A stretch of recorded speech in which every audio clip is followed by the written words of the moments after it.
বন্ধুরা, চুল যখন একেবারে পেকে যায়, সাদা হয়ে যায় অথবা আস্তে আস্তে পাকতে শুরু করে, তখন আমরা বাজারের কোনো কলপ, হেয়ার ডাই ব্যবহার করি অথবা হেনা করি।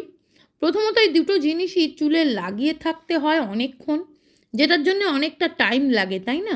অনেক সময় খুব ঠান্ডাও লেগে যায়। আর বাজারে কেনা নামি দামি ডাই বা কালার অথবা সুপার ভ্যাজমাল এই জাতীয় কলপ ব্যবহার করে থাকি, যেগুলো তোমার চুলের ক্ষতি তো করেই, তাছাড়া খুব তাড়াতাড়ি বাকি চুলগুলোকেও সাদা করে দেয়। তো না ভেজানোর ঝামেলা, না লাগিয়ে রাখার ঝামেলা, চুলের গোড়া মজবুত করবে, তার সাথে সাথে চুল কালো করবে, কোনো দিনই তোমাদের চুল আর পাকবে না। একদিন বানিয়ে 1 মাস ধরেও ব্যবহার করতে পারবে আজকের এই তেল।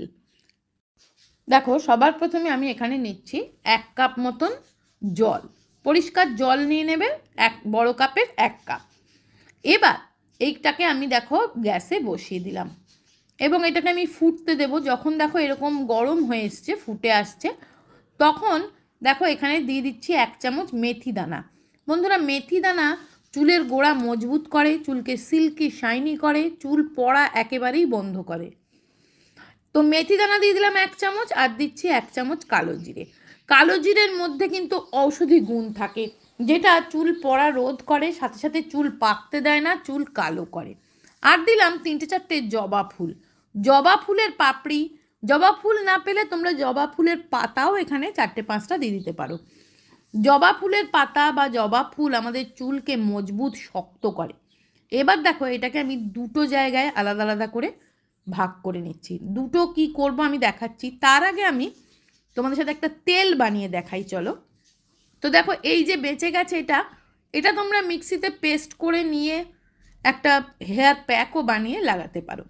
তো দুটো জায়গায় আমি ওই জলটা ভাগ করে নিয়েছি। সম্পূর্ণ ঠান্ডা হয়ে গেলে তবেই কিন্তু এই জলটা ব্যবহার করা যাবে। দেখো জলের কালারটাও একদম চেঞ্জ হয়ে গেছে।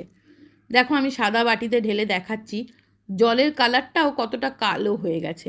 এবং এটা আমি যদি বেশিক্ষণ হাতও ডুবিয়ে রাখি, আমার হাতটাও কিন্তু কালো হয়ে যাবে। তো এইভাবে তুলোয় করে নিয়ে অথবা স্প্রে বটলে ভরে নিয়েও লাগাতে পারো, কোনো অসুবিধা নেই। যে কোনো সময়, সকালে বিকেলে, যখন ইচ্ছা তোমার, যতবার ইচ্ছা তুমি এটা মাথায় স্প্রে করতে পারো। এটা একটা অদ্ভুত ভালো একটা হেয়ার সিরাম, যেটা চুল বাড়তে সাহায্য করে, চুল পড়া বন্ধ করে, চুল কালো করে, চুল ঘন করে। তো দেখো এইভাবে তুলোয় করে নিয়ে নিয়ে আমি লাগিয়ে দিচ্ছি। হালকা হাতে মাসাজ দিয়ে লাগিয়ে নেবে অথবা স্প্রে বটলে করেও লাগিয়ে নিতে পারো। এটা শুকনো চুলেও লাগাতে পারো, ভিজে চুলেও লাগাতে পারো। এবার চলো বানাবো একটা তেল। বন্ধুরা, জবা ফুলের মধ্যে থাকে এমন কিছু উপাদান যেগুলো চুল বড় করতে, লম্বা করতে, চুল ঘন করতে ভীষণ পরিমাণ সাহায্য করে। আর জবা ফুল বেটে মাখলেও না খুব ভালো চুলের গোড়া মজবুত হয় এবং ঘন হয় এবং চুল পড়া টোটালি স্টপ হয়ে যায়। 2 থেকে 3 দিন যদি এই রেমেডিটা তোমরা ব্যবহার করো, সবার প্রথম দেখবে চুল পড়াটা কিন্তু টোটালি স্টপ হয়ে যাবে। তো দেখো 7-8টা জবা ফুল আমি নিয়ে নিলাম। এবার কি করব, জবা ফুলের পাপড়িগুলো আমি ছাড়িয়ে নিয়ে ভালো করে ধুয়ে পরিষ্কার করে নিতে হবে। আর যদি তোমরা মেথি গুঁড়ো করে মাথায় লাগাও, মেথি গুঁড়ো করে রাখো এবং তেলের সাথে ফুটিয়ে মাথায় লাগাও, তাহলে কিন্তু চুল খুব ঘন মজবুত হয়, চুল পাকেও না এবং চুল পাকাটাকে রোধ করে।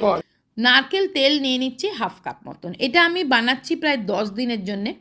সপ্তাহে 2 থেকে 3 দিন করে লাগাবে, 10-15 দিন ভালো মতন চলে যাবে। তো দেখো তার জন্যে নারকেল তেল নিলাম 1/2 কাপ এবং সেটাকে আমি গরম করতে দিলাম।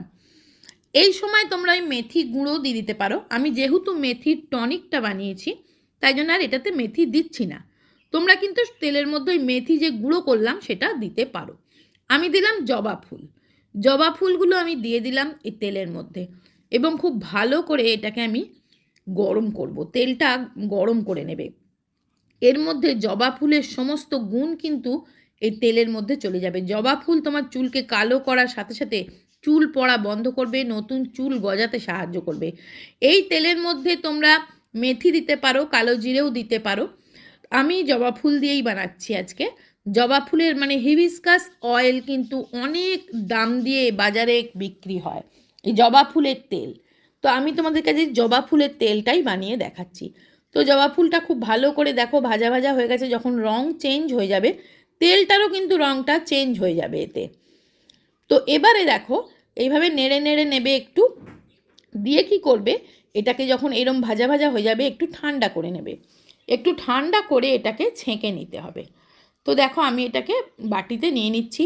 না ছাঁকলেও চলবে, জবা ফুলগুলো ভেতরে রেখেও তুমি শিশিতে ভরে রেখে দিতে পারো, এটা দীর্ঘদিন ভালো থাকবে। শুধু একটু করে রোদে দেবে আর লাগাবে। তো দেখো আমি আজকে অল্প একটু বাটিতে নিয়ে মাখবো বলে বের করে নিলাম, বাদবাকিটা আমি শিশিতে ভরে রেখে দেবো। তো চলো এটাকে কিভাবে অ্যাপ্লাই করব দেখি। হাতের মধ্যে এইভাবে ঢেলে নিয়ে স্কাল্পে লাগাবে, স্কাল্পে খুব ভালো করে মাসাজ করবে। এইভাবে চুল ফাঁক করে করে নিয়ে শীতে কেটে কেটে সম্পূর্ণ চুলে এটা লাগাবে, সম্পূর্ণ গোড়ায় গোড়ায় লাগিয়ে চুলের গ্রোথেও লাগাবে, চুল মজবুত হবে, চুল লম্বা হবে, চুল কালো হবে। এটা আগের দিন রাত্রে করবে, পরের দিন শ্যাম্পু করে নেবে। এবার চলো একটা শ্যাম্পু বানিয়ে দেয়। তো শ্যাম্পু বানানোর জন্য দেখো আমি ওই সেই যে জলটা ফুটিয়ে নিয়েছিলাম, মেথি, কালো জিরে, জবা ফুল দুটো ভাগ করেছিলাম, একটাতে টনিক বানালাম আর একটাতে আমি দেখো যে কোনো পছন্দ মতন শ্যাম্পু তোমরা ব্যবহার করতে পারো। যে কোনো শ্যাম্পু এখানে মিক্স করে নেবে আর তার সাথে মিক্স করবে 1 চামচ অ্যালোভেরা জেল। এখানে আমি মার্কেটের অ্যালোভেরা জেলটাই ইউজ করছি, তোমরা চাইলে গাছের বা যে র অ্যালোভেরা জেল সেটাও কিন্তু ফ্রেশ অ্যালোভেরা জেলও ইউজ করতে পারো। এটা দিয়ে শ্যাম্পু করলে দেখবে চুল সফট হবে, সিল্কি, শাইনি, স্মুথ হবে। তো এটা হচ্ছে আগারোর হেয়ার ড্রায়ার কাম ভলিউমাইজার। এটা দিয়ে তোমরা চুলটা শুধুমাত্র শুকোবে না, এটা দিয়ে তোমরা স্টাইলও করতে পারবে।